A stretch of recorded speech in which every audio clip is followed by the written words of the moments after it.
Polly tertidur dalam gedung bioskop dalam kesunyian, sementara para penonton lain terpaku ke layar perak mengamati Yenny Rachman menangis dalam pelukan Roy Marten. Polly telah menyerah pada khayalannya sendiri. Ia meluk Yenny Rachman dalam mimpinya, sedangkan Roy Marten terkapar di tanah karena kalah dalam persaingan. Waktu bioskop selesai dan Roy Marten berhasil menikahi Yenny Rachman. Polly juga sudah berhasil bukan saja menggait Yenny tapi juga menggait Yeti Octavia, Christina Hakim, Lydia Kandom, Farida Pasa, Marini, Tanti Yosepa, Yamelia Malik, dan bahkan juga Rahayu Effendi menaklukkan semua bintang-bintang film Indonesia yang jaya di tahun 80-an. Sementara penonton pulang membawa cerita orang lain, Polly bagai jagoan baru keluar dari rumah gundiknya. Ketika lewat di pintu, ia memberi salam dan berjabatan tangan dengan penjaga pintu. Ia juga menggeleng dan memicingkan sebelah matanya kepada 2-3 wanita yang bertugas di pintu. Bahkan ia sempat menyenggol pantat seorang wanita sambil mendongakkan cuping hidungnya. Menghirup bau perempuan-perempuan yang keluar dari gedung bioskop itu hanya dengan uang Rp1.000, Polly sudah menobatkan dirinya menjadi raja. Tidak hanya dalam 1,5 jam lama setelah itu, ia masih merasakan sebagai pemilik bintang-bintang itu. Kalau ia memandang gambar bintang-bintang itu di jalan raya atau dalam reklame, ia merasa seakan-akan mereka sedang berjuang mencari nafkah untuk dapat lebih dekat kepadanya. Mereka bersaing untuk mendapat nomor 1 dalam diriku, tapi aku cukup bijaksana. Semuanya aku beri nomor 1 supaya mereka bersinar terus, kata Polly.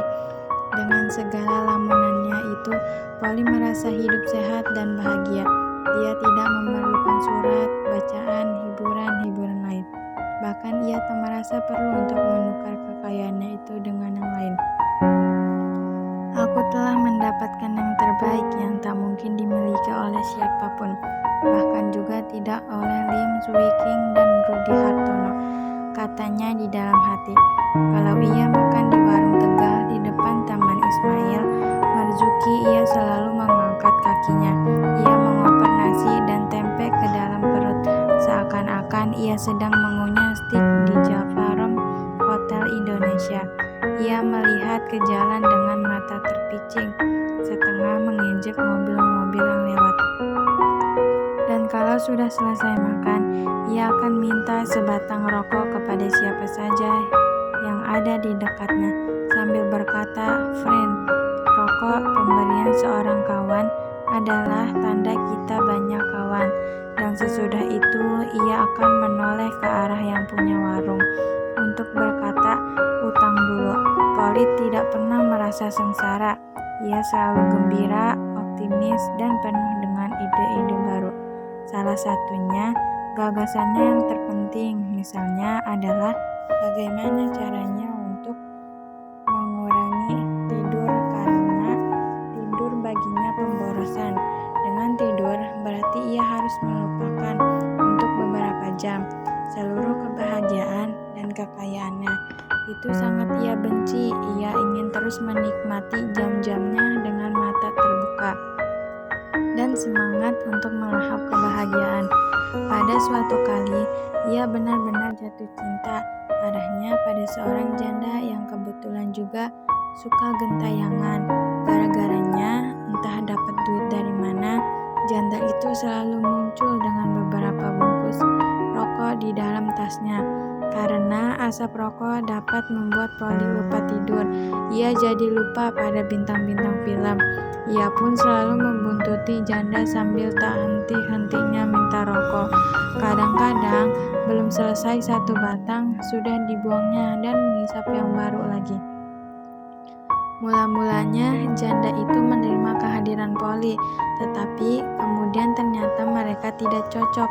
Soalnya janda itu merasa terhina. Ia mengerti bahwa rokoknya jauh lebih penting daripada dirinya. pada suatu kali rokok-rokok itu diletakkannya di atas bangku beton. Kalau ini memang lebih penting diri aku sendiri, mulai sekarang jangan ikuti aku lagi. Aku serahkan semua padamu, katanya. Poli gembira sekali menerima beberapa bungkus rokok, cukup untuk persediaan 1 minggu. Ia pun duduk di bangku itu dan mulai mengadakan perjalanan panjang mengisap rokok. Kadang-kala di tangannya 2 buah rokok menyala sekaligus. Ia menghembus-hembuskan asap ke udara dengan sombongnya, dan kalau ada yang bertanya apa dia sudah melupakan bintang-bintang film, ia hanya tertawa. Waktu itulah aku kenal Poli.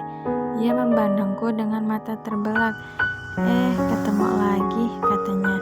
Ia menjabat tanganku. Kapan datang? Ia mempersilahkan aku duduk. Kemana saja sih selama ini? Ia menawarkan aku rokok. Silahkan. Dan ia menilai kau lain sekarang. Ia menatapku. Menatap lama-lama. Aku tak bisa membedakan lagi apa ia yang menatap atau aku yang menatap. Pokoknya kami bertatapan.